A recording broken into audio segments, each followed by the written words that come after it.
বন্ধুরা তোমরা কেমন আছো? আজকে মিনি কিচেনে করলাম পুঁটি মাছ ভাজা। পুঁটি মাছ ভাজা খেতে তো আমার কাছে খুবই ভালো লাগে। তোমরা কে কে পুঁটি মাছ ভাজা খেতে পছন্দ করো অবশ্যই কমেন্ট করে জানিও। চলো তাহলে ভিডিওটা শুরু করা যাক। ভিডিওটা স্কিপ না করে শেষ পর্যন্ত দেখতে থাকো। প্রথমে উনুনের জালটা ভালোভাবে ধরিয়ে উনুনের পরে বসিয়ে দিয়েছি কড়াই। এবার কড়াইটা কিছুক্ষণ ভালোভাবে গরম করে নেব। কড়াইটা গরম হতে থাকো ততক্ষণে মাছের ভেতরে দিয়ে দিয়েছি পরিমাণ মতন কিছুটা হলুদ, আর দিয়েছি পরিমাণ মতন কিছুটা লবণ, আর দিয়েছি পরিমাণ মতন কিছুটা লঙ্কার গুঁড়ো। লঙ্কার গুঁড়োটা দিলে মাছ ভাজাটা একটু ঝাল ঝাল লাগবে, খেতে বেশ ভালো লাগবে। দেখো এদিকে মাছের গায়ে সব কিছু খুব ভালো করে মাখিয়ে নিয়েছি। এইদিকে কড়াইটা গরম হয়ে গেছে, কড়াইতে দিয়েছি পরিমাণ মতন সরষের তেল। এবার তেলটা কিছুক্ষণ ভালো করে গরম করে নেব।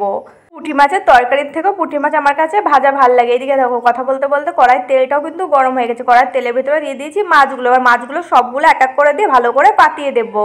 মাছগুলো পাতিয়ে দেওয়া হয়ে যাওয়ার পর এখন মাছগুলো কিছুক্ষণ ভালো করে ভেজে নেবো। বন্ধুরা তোমরা যদি এখন আমার চ্যানেলটি সাবস্ক্রাইব না করে থাকো অবশ্যই মনে করে আমার চ্যানেলটি সাবস্ক্রাইব করে দিও। আর পাশে থাকা বেল আইকনটা অবশ্যই মনে করে প্রেস করে রাখো যাতে আমার পরবর্তী ভিডিও নোটিফিকেশন সবার আগে তোমার কাছে পৌঁছায়। তোমরা আমার মিনি কিচেনে আর কি রান্নার ভিডিও দেখতে চাও সেটাও কমেন্ট করে জানাতে পারো, তাহলে আমি তোমাদের পছন্দ মতন রান্নার ভিডিও করে দেখাতে পারি। তোমরা একটু পাশে থাকলে মিনি কিচেনে আরো ভালো ভালো রান্নার ভিডিও করে তোমাদের দেখাবো। দেখো তোমাদের সাথে কথা বলতে বলতে মাছগুলো আমার এক পাশ ভালো করে ভেজে নেওয়া হয়ে গেছে, আর এক পাশ ভাজার জন্য মাছগুলো হালকা হাতে উল্টে পাল্টে দিলাম। মাছগুলো উল্টে দেওয়া হয়ে যাবার মাছগুলো আরো কিছুক্ষণ ভালো করে ভেজে নিতে হবে। মাছগুলো কিন্তু খুব কড়া করে ভেজে নিতে হবে, তাহলে এই মাছ ভাজাটা খেতে বেশি ভালো লাগবে।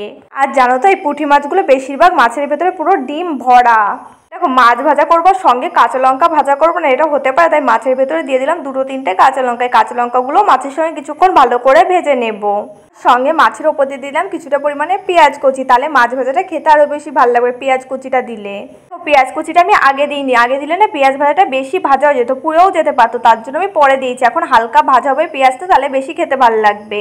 পেঁয়াজ কুচি আর লঙ্কা দেওয়া হয়ে যাবার মাছটা এখন আর কিছুক্ষণ ভালো করে ভেজে নেব।